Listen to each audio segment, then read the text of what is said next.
Ya estamos de vuelta en CNN Chile Radio. Hoy, 7 de octubre, se cumplen 2 años del ataque de Hamás en territorio israelí que desencadenó un verdadero infierno en Medio Oriente. Isel Guerra está con nosotros aquí en el estudio para analizar este y otros temas. Sí. Isel. ¿Cómo estás, Seba? 24 meses precisamente del inicio de este conflicto que deja a 67.000 personas fallecidas, homenajes por lo demás que se han estado llevando a cabo también en las últimas horas en Israel, y precisamente para analizar, ¿no?, la actual situación, todo esto en medio de los esfuerzos diplomáticos que se han estado llevando a cabo en estas últimas jornadas y también horas, por cierto, para poder conseguir un acuerdo que permita un cese a las hostilidades y con ello también la liberación de los rehenes. Vamos a tomar contacto a esta hora con Ricardo Marzuca, académico del Centro de Estudios Árabes de la Universidad de Chile, a quien ya vemos allí en pantalla. Muchas gracias por acompañarnos aquí en CNN Hola, Chile. Ricardo. Hola Isel, hola Sebastián, buenos días, muchas gracias por la invitación, encantado. A usted por estar aquí con nosotros hoy, Ricardo. Bueno, el contexto en el que se da, por cierto, este aniversario, esta conmemoración es bastante particular, ¿no? Esfuerzos para poder conseguir un cese a las hostilidades. A su juicio, ¿considera que en esta oportunidad, a diferencia de lo que vimos hace 12 meses atrás, cuando se cumplía el primer año de este ataque que originaba, por cierto, el conflicto y todo lo que ha estado ocurriendo en la Franja de Gaza, están las condiciones precisamente para poder conseguir un acuerdo entre Hamás e Israel? ¿Cómo lo ve usted? Sí, bueno, yo creo que el panorama es bastante complejo.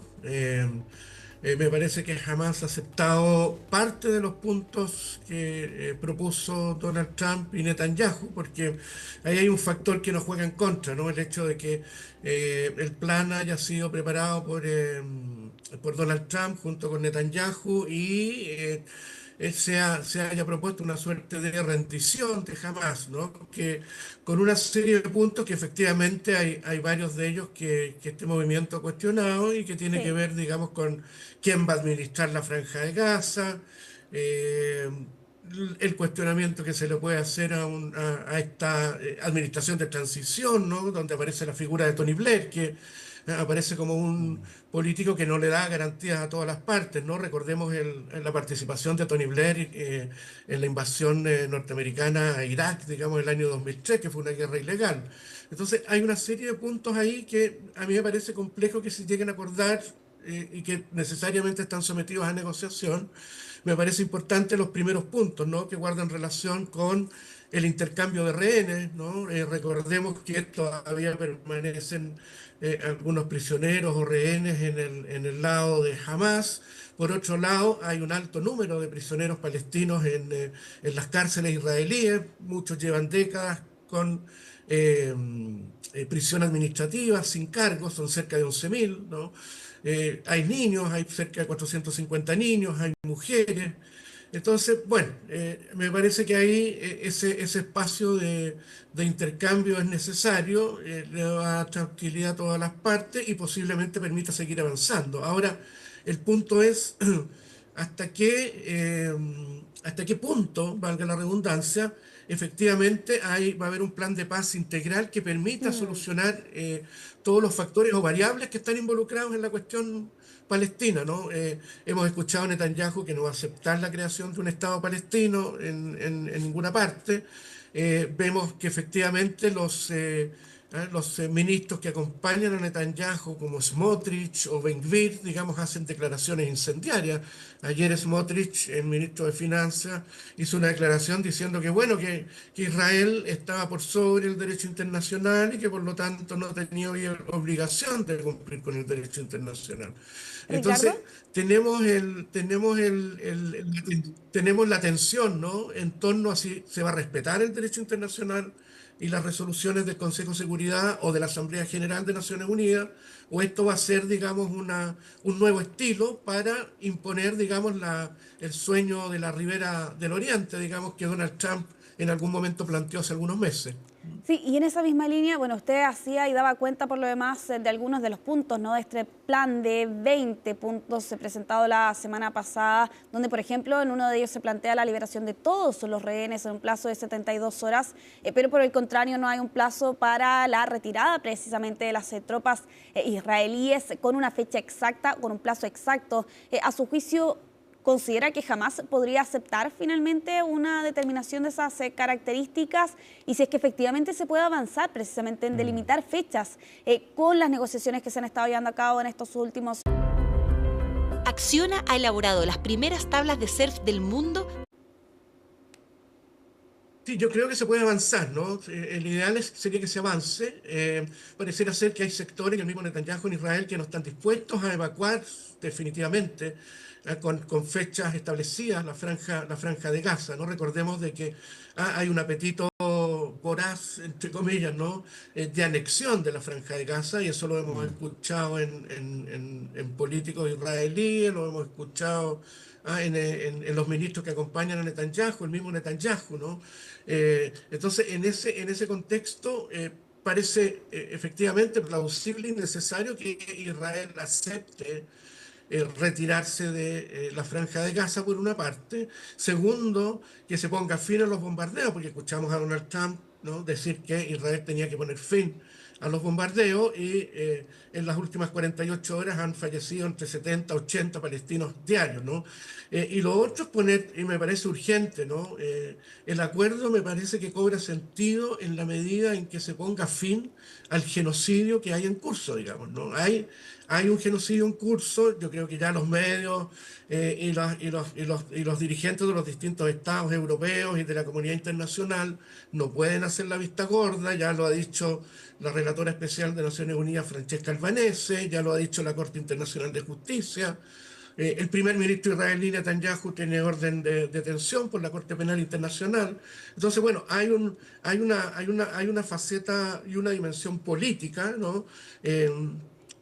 Pero por otro lado también hay una faceta, ¿no es cierto?, humanitaria, ¿no?, que tiene que ver con eh, la inanición a la que están siendo sometidos 2 millones de palestinos en la Franja de Gaza, y donde las cifras, ¿no es cierto?, de muertes y de asesinatos, ¿no?, producto de los bombardeos y de población civil, ¿no?, es verdaderamente alarmante, digamos, ¿no? Entonces, uno espera que prospere el plan de paz, ¿no?, que se negocien los puntos que jamás de alguna manera cuestionado, en la medida, ¿no es cierto?, en que también se ponga fin a lo que está sufriendo la población civil, ¿no?, que no tiene ninguna responsabilidad en ninguno de los eventos que han ocurrido en los últimos 2 años. Por lo tanto, no puede ser objeto de castigo, ¿no? Está Ricardo. absolutamente prohibido, ¿no?, por el derecho internacional. Sí, Sebastián, te escucho.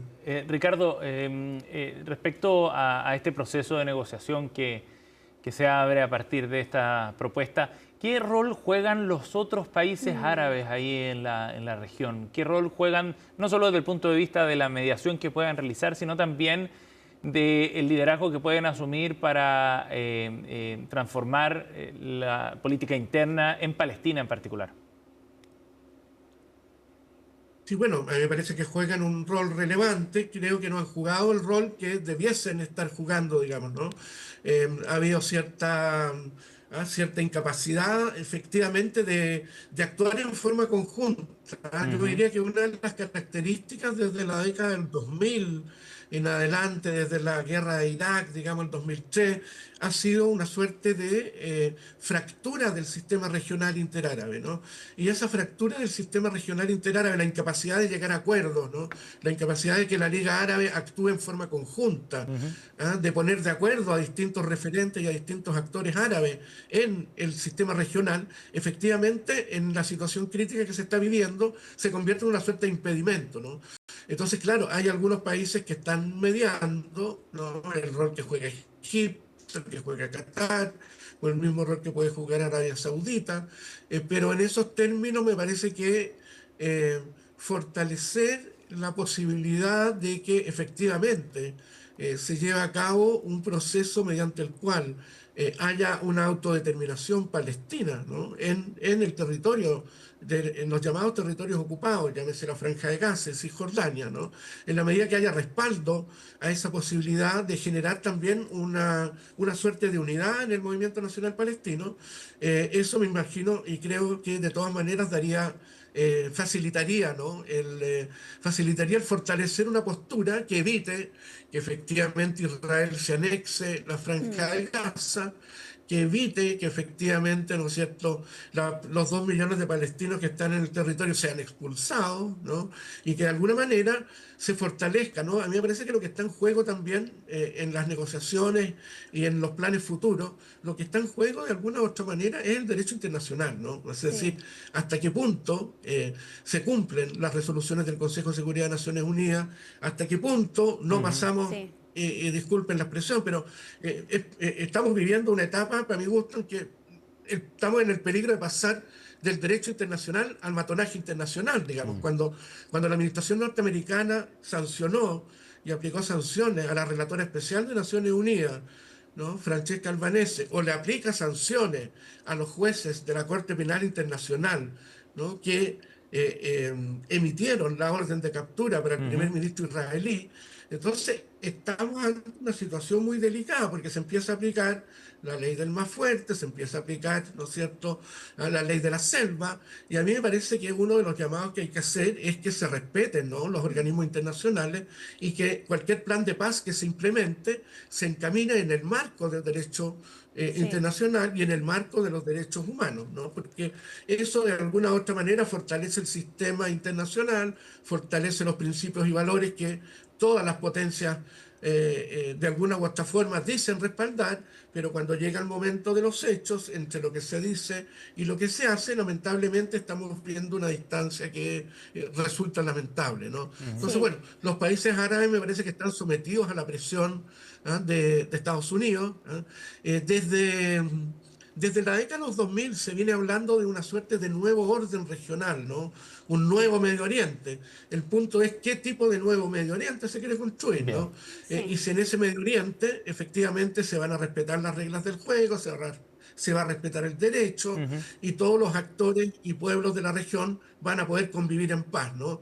Y que posiblemente se abran las puertas para que se cree un Estado palestino que viva y conviva en paz y en frontera segura junto con el Estado de Israel, ¿no? Y en ese sentido me parece que ahí está la clave de la solución, ¿no?, de los conflictos que hemos visto desatados en los últimos 2 años. Y habrá que ver finalmente si es que parte de los esfuerzos que se han estado llevando a cabo en estas últimas jornadas también van a dar camino precisamente a lo que usted planteaba. Muchas gracias, Ricardo Marzuca, académico del Centro de Estudios Árabes de la Universidad de Chile, por este análisis, ¿no?, cuando se cumplen 2 años del ataque de ese 7 de octubre y también con ello el conflicto y con claros signos como lo plantean los diferentes informes de genocidio por lo demás allí en el enclave palestino. Muchas gracias, que esté muy bien. Gracias. Gracias, Isel, gracias, Sebastián, muy amable, encantado. Bueno, Seba, vamos a avanzar en esta revisión internacional. Hay bastantes noticias por revisar a esta hora, precisamente con esas imágenes que llegan a esta hora desde España y el colapso de un edificio en la ciudad de Madrid durante esta jornada allí en el centro de la capital, en la calle Hileras, un edificio en obras que tuvo un derrumbe parcial durante esta jornada y con operativos de rescate precisamente que se han estado llevando a cabo en estas últimas horas, precisamente en esta noticia en desarrollo. Hay cifras dispares respecto de personas heridas y atrapadas o desaparecidos. Se ha informado por parte de los medios que aparentemente serían cuatro más bien las personas que estarían bajo los escombros más bien tras este derrumbe parcial. Pero, sin embargo, bomberos habla de 5 desaparecidos y desde la policía hablan de 2 personas atrapadas hasta este momento, al menos confirmadas. Respecto de la cifra de heridos, hay cierto consenso, se habla de 2 personas lesionadas. Lo cierto es que hay 11 dotaciones de bomberos en este lugar, la sección canina también ha sido desplegada en la zona para dar con las personas desaparecidas tras el colapso parcial, precisamente que ocurría en un edificio en obras en Madrid. Lo que se estaba apuntando es que aparentemente se trataba de trabajos para poder remodelar un antiguo edificio y convertirlo en un hotel, en un trabajo que se iba a extender por 2 años. Es una noticia en desarrollo que, por cierto, llega desde la nación europea, que vamos a estar actualizando durante la jornada y específicamente, ¿no?, para tener más claridad respecto de las víctimas que habrían resultado heridas, pero sobre todo también de aquellas personas que se habla, ¿no?, estarían atrapadas bajo los escombros, según el relato que entregan aquí los equipos de emergencia que están desplegados en este lugar. Lo vemos en las imágenes, por cierto, ¿no?, la presencia de bomberos, también de la policía, así como también la espera, ¿no?, de la posibilidad de que algunas autoridades puedan llegar hasta esta zona en medio de los primeros antecedentes que se conocen respecto de que este edificio se trataba de uno en lo que se están realizando trabajos para poder convertirlo en un hotel. Estamos a la espera, por lo demás, allí de actualizaciones que puedan llegar desde España tras esta emergencia que está ocurriendo allí en la capital. Vamos a cambiar de tema, vamos a continuar en nuestra región. Atención con estas imágenes, Seba, son sumamente impactantes. Lo que vemos es el registro de unos estudiantes a bordo de un bus que protagoniza un accidente y esto ocurrió durante el día viernes en Brasil, particularmente en la ciudad de Porto Alegre, y no solo con un choque arrastrando diversos vehículos, sino que también incluso generando este incendio que afecta a viviendas de ese lugar. Afortunadamente no hay víctimas fatales. Quienes estaban en el lugar, también los estudiantes que iban a bordo de este bus, lograron actuar con rapidez para poder sacar, por cierto, a las al menos 50 personas, según plantean aquí las autoridades que estaban a bordo de este. Lo que se entiende es que aparentemente el chofer se bajó del bus para revisar un problema mecánico. Aparentemente le habría puesto el freno de mano, pero igualmente el bus baja por esta pendiente sin control, que es de hecho la imagen que graban precisamente algunos estudiantes. Bota algunos cables. Exactamente. En el camino. Incluso impacta contra algunos vehículos, que es de hecho esa la imagen que están viendo ustedes allí en pantalla, por al menos 2 cuadras, ¿no?, que de hecho es lo que podemos ver de este registro que fue captado el pasado día viernes. No, sin duda, y por cierto también para los estudiantes, para los vecinos de esta zona. Se habla, los medios locales, de al menos 2 viviendas que habrían resultado con algún tipo de daño producto del fuego que se originó dentro, ¿no?, de este bus que estaba trasladando al menos 55 adolescentes, más 2 acompañantes adultos que estaban en lo que se entiende habría sido una especie de gira de estudio, ¿no?, o al menos viaje escolar que se estaba llevando a cabo el pasado día viernes en la ciudad de Porto Alegre, allí en Brasil. Ya para ir cerrando esta revisión internacional, lo vamos a hacer hablando sin duda de la que es el premio Nobel, ¿no? En esta oportunidad, el premio Nobel de Física, que fue anunciado durante esta jornada por la Academia Sueca de Ciencias. Estamos en plena temporada de premios. Exactamente, y el viernes vamos a saber el premio Nobel de Paz, y ahí, por cierto, con Trump, que está buscando por lo demás poder conseguir ese galardón. Pero a la espera de lo que vamos a ver a las finales de esta semana, durante esta jornada fue anunciado el premio de Física. A quienes son considerados los científicos detrás de revelar, valga la redundancia, la física cuántica en acción. Se trata de John Clark, Michael H. Deboret y John M. Martins, quienes fueron calificados por la Academia Sueca de Ciencias como más bien su contribución por el descubrimiento del efecto túnel cuántico macroscópico y la cuantización de la energía en un circuito eléctrico. Seba, esto en palabras más sencillas, es chino más fácil, para más de alguna persona, Seba, me incluyo también en esa categoría, es responder cuál es el tamaño máximo donde uno puede considerar un sistema capaz de mostrar efectos cuánticos. ¿Cuál es ese límite de cuándo se pasa de, podríamos calificar, y muy a grandes rasgos, del mundo cuántico al mundo que nosotros podemos ver o al mundo visible? Ese límite, ¿dónde está? Bueno, eso es precisamente lo que han estado buscando responder y que a través de diferentes mecanismos tecnológicos han logrado entregar ciertas respuestas, ¿no?, a lo largo de los años, durante las décadas, por cierto, del trabajo de estos 3 científicos, quienes han sido anunciados como los galardones del Premio Nobel de Física en la edición 2025. El viernes entonces vamos a conocer, por cierto, el Premio Nobel de la Paz. Hay más de 330 opciones entre personas, así como también organizaciones. Hay incluso apuestas que se hacen en línea, por cierto, casas de apuestas que buscan allí dar con el nombre de quién podría ser el ganador del Premio Nobel de la Paz. Hay quienes son más reacios a señalar que Trump tiene efectivamente posibilidades de ganar este premio. Hay algunos especialistas que plantean que podría ser alguna organización que esté trabajando en África particularmente, pero habrá que ver finalmente si es que efectivamente el presidente lo logra. Eso sí, si es que le dan el premio, que sería la gran noticia, realmente va a ser una controversia enorme la que se va a desatar y le va a dar cierto piso también al propio Donald Trump respecto a la forma en la que se está desplegando diplomáticamente en el mundo. Si no se lo dan el premio no pasa nada, digamos, no hay mayores consecuencias, pero si se lo llegan a entregar a él, realmente va a ser un terremoto, yo creo. Totalmente, y con Trump que dice, y lo señaló más recientemente en algunos de sus discursos, que ha logrado detener 7 guerras en 7 meses. Claro. Exactamente, lo dijo la Asamblea General de las Naciones Unidas hace ya algunos días atrás. Bueno, 338 candidatos, individuos y también organizaciones. Habrá que ver finalmente si es que se le da el premio precisamente al presidente de Estados Unidos. Al menos durante esta semana vamos a estar viendo el resto de los premios, por cierto, entregados por parte de la Academia Sueca. Isel Guerra de las Noticias Internacionales. Gracias, Isel. Nos vemos luego. Bien, nos vemos, Seba. 10:31, vamos a la pausa y ya seguimos con más de CNN Chile Radio.